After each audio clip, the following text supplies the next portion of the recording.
Picture this.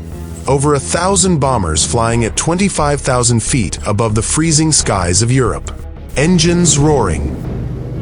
Young American airmen gripping their controls, knowing that any mission could be their last. Without protection, they were easy prey for the fierce German fighter pilots. Casualty rates were skyrocketing, and the American Bombing Command was on the verge of abandoning its entire daylight bombing strategy. Then came an aircraft that changed everything. The North American P-51 Mustang. Not just a fighter plane, but a weapon that literally turned the tide of World War II in the air.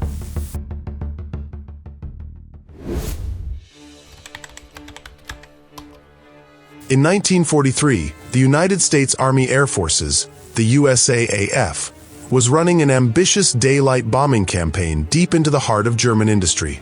Their doctrine held that heavily armed bombers could defend themselves. They were wrong. In October 1943, during the second Schweinfurt raid, America lost 77 bombers out of 291 that set out, nearly 26% in a single mission.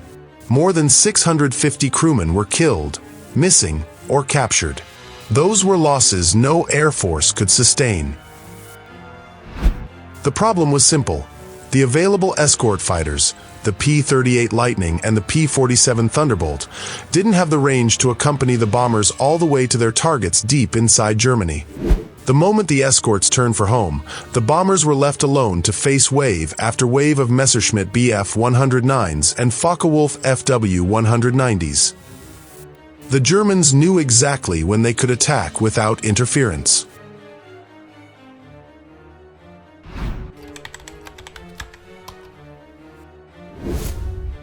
Ironically, the P-51 Mustang was never originally ordered by the U.S. Army Air Forces. It was designed in 1940 at the request of Britain, which desperately needed additional fighter aircraft after war had swept across Europe. North American Aviation in Inglewood, California, designed and built a prototype in a remarkable 117 days, an engineering feat that had no precedent at the time. But there was a critical flaw. The Allison V1710 engine used in the early models performed poorly at high altitude. The early P-51 was better suited for low-level reconnaissance than for dogfighting above 15,000 feet.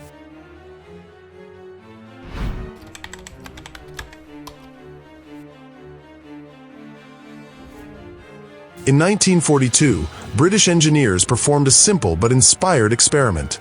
They swapped the Allison engine for a Rolls-Royce Merlin 61, the same power plant used in the legendary Spitfire. The results stunned everyone. The Merlin-powered P-51B could suddenly hit 440 miles per hour, faster than nearly any other fighter in the war, could climb to 41,000 feet. And most critically, fitted with droppable external fuel tanks, its combat range stretched beyond 1,600 miles. For the first time in the history of aerial combat, there was a fighter that could escort bombers from England, cross the North Sea, fly deep into Germany, engage the enemy, and make it back home.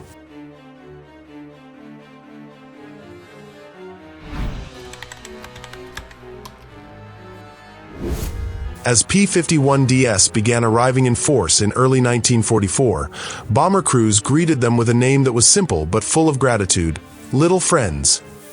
General Jimmy Doolittle, the new commander of the 8th Air Force, made a revolutionary decision. Rather than keeping the P-51s tied closely to the bombers, he unleashed them to aggressively hunt German fighters wherever they could be found, in the air, on the runway, anywhere.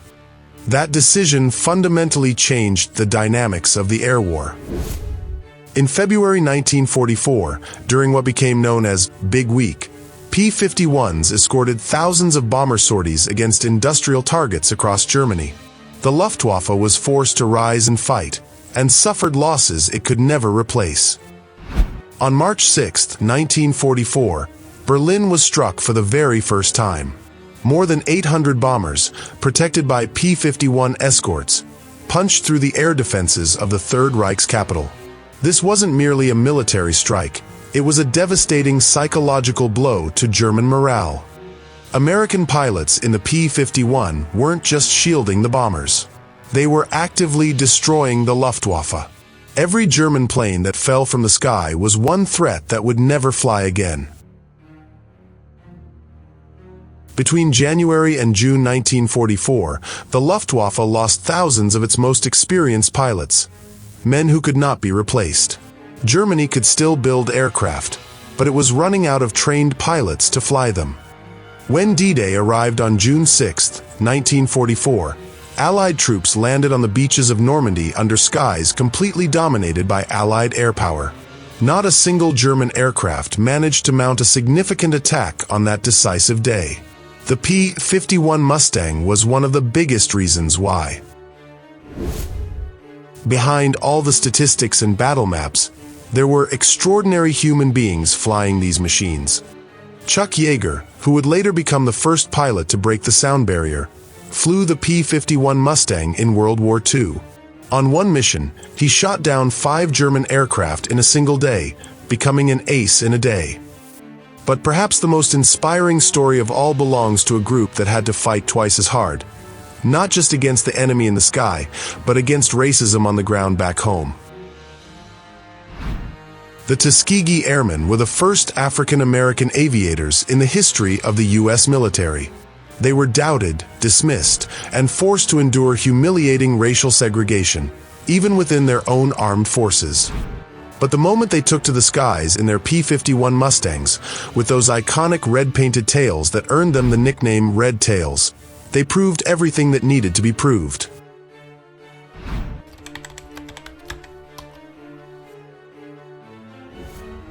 From an engineering standpoint, the P-51 Mustang was a masterpiece. Let's look at why. First, the laminar flow wing design. This revolutionary airfoil profile dramatically reduced aerodynamic drag. It was developed jointly by North American aviation engineers and the National Advisory Committee for Aeronautics, the agency that would later become NASA. The result was an aircraft that flew faster while burning less fuel than its competitors. Second, the Merlin engine integration. The Rolls-Royce Merlin V12 produced 1,490 horsepower, and with its 2-stage supercharger, it maintained peak performance even at the altitudes where German fighters began to struggle. Third, the drop tank fuel system. Externally mounted tanks that could be jettisoned allowed the P-51 to carry extra fuel into hostile airspace and then shed the dead weight before entering combat, preserving its agility at the most critical moment. Top speed of 437 miles per hour. Operational ceiling of 41,900 feet. Combat range with drop tanks of 1,650 miles. In 1944, nothing could match it.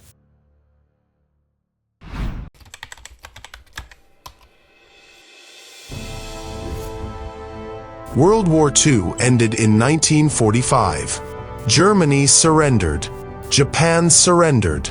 The world began looking toward a peaceful future. And the P-51 Mustang entered history not merely as the finest fighter aircraft of World War II, but as a symbol of what becomes possible when technical innovation, human courage, and urgent necessity converge at a single point in time. More than 15,000 were produced between 1940 and the end of the war. The aircraft fought in every theater: Europe, the Pacific, North Africa. It flew on through the Korean War, operated by more than 55 nations around the world. Today, hundreds of P-51 Mustangs still fly, in museums, at air shows, in the hands of collectors who understand exactly what that aging machine means to the story of humanity. Every time that Merlin engine roars to life, every time those laminar wings cut through the wind, there is an echo from the skies of 1944, where young pilots on both sides of the fight were struggling for their lives and their beliefs. The P-51 Mustang did not win World War II alone. No single weapon, no single decision, no single moment can claim that honor. But without the P-51 Mustang, history could have unfolded very differently. Without long-range escorts, the strategic bombing campaign might have collapsed. Without a successful bombing campaign, D-Day might have faced a Luftwaffe still at full strength. And without a successful D-Day, we might never have known how the story ended. That is the legacy of the North American P-51 Mustang. Not merely a machine of iron and aluminum, but a turning point in history that flew on wings.